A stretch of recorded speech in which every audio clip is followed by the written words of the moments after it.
അസ്റഫുൽ ഖൽഖ് റസൂലുള്ളാഹി സ്വല്ലല്ലാഹു അലൈഹി വസല്ലം തങ്ങൾ ഒരവസരത്തിൽ സഹാബത്തിനോട് ചോദിച്ചു, അതദറൂന മൽ മുഫ്ലിസു, പാവപ്പെട്ടവൻ ആരാണെന്ന് നിങ്ങൾക്കറിയുമോ? മഹാനായ റസൂലുള്ളാഹി സ്വല്ലല്ലാഹു അലൈഹി വസല്ലം തങ്ങളോട് സഹാബത്ത് പറഞ്ഞത് ദീനാറും ദിർഹമും ഇല്ലാത്തവരാകുന്നു, അഥവാ സമ്പത്തില്ലാത്തവരാകുന്നു. മഹാനായ റസൂലുള്ളാഹി സ്വല്ലല്ലാഹു അലൈഹി വസല്ലം തങ്ങൾ ഉടൻ തന്നെ മറുപടി പറഞ്ഞത് മയ്യഅതി യൗമൽ ഖിയാമത്തി ബിസ്സലാത്തിൻ വസിയാമിൻ വസകാത്തിൻ, ഖിയാമത്ത് നാളാകുമ്പോൾ നിസ്കാരവും നോമ്പും സക്കാത്തുമായിട്ട് ചില ആൾക്കാർ കടന്നു വരികയാണ്.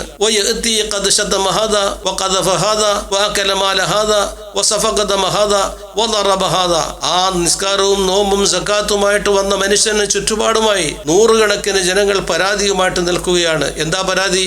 അവർ ഈ മനുഷ്യൻ എന്നെ ചീത്ത പറഞ്ഞു, എന്നെ ആക്ഷേപിച്ചു, എന്റെ മുതലുകൾ ഭക്ഷിച്ചു, എന്റെ രക്തം ചീന്തി, എന്നെ അടിച്ചു. ഇങ്ങനെ നൂറുകണക്കിന് പരാതിയുമായിട്ട് നൂറുകണക്കിന് ജനങ്ങൾ ആ മനുഷ്യന് ചുറ്റും കൂടുകയാണ്. അല്ലാഹു സുബ്ഹാനഹു വ തആല ഈ മനുഷ്യന്റെ നന്മകൾ മുഴുവനും പരാതിക്കാർക്ക് വിഹിതം വെച്ചു കൊടുക്കുകയാണ്. വീണ്ടും പരാതിക്കാർ ബാക്കിയാണ്. ഈ മനുഷ്യന്റെ നന്മ മുഴുവനും തീർന്നു പോവുകയും ചെയ്തു. ആ അവസരത്തിൽ ആ മനുഷ്യന്റെ നന്മകൾ മുഴുവനും തീർന്നു, വിഹിതം വെച്ചു കൊടുക്കാൻ മറ്റൊന്നുമില്ല. അങ്ങനെ വരുമ്പോൾ ആ പരാതിക്കാരുടേതായ തിന്മകൾ മുഴുവനും ഈ മനുഷ്യന്റെ മേൽ ചുമത്തപ്പെടുകയാണ്.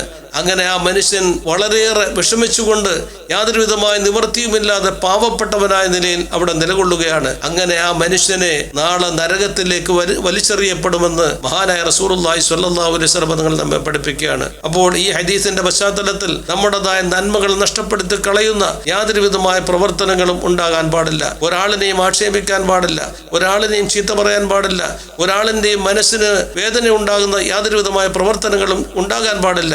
അങ്ങനെ ഉണ്ടായാൽ നാം ചെയ്യുന്നതായ സൽക്കർമ്മങ്ങൾ മുഴുവനും നാളെ മഹ്ശറ ലോകത്ത് വരുമ്പോൾ അവർക്ക് വേണ്ടി വിഹിതം വെച്ചു കൊടുക്കുകയും അവസാനം നാം കാലിയായ നിലയിൽ യാതൊരുവിധമായ നന്മയുമില്ലാത്തവരായ നിലയിൽ അധപ്പതിക്കുകയും നാളെ നരകത്തിലേക്ക് വലിച്ചെറിയപ്പെടുകയും ചെയ്യും. അല്ലാഹു സുബ്ഹാനഹു വ തആല അത്തരത്തിലുള്ളതായ എല്ലാ ദോഷപ്രവർത്തനങ്ങളിൽ നിന്ന് നമ്മെ കാത്തുരക്ഷിക്കുമാറാകട്ടെ.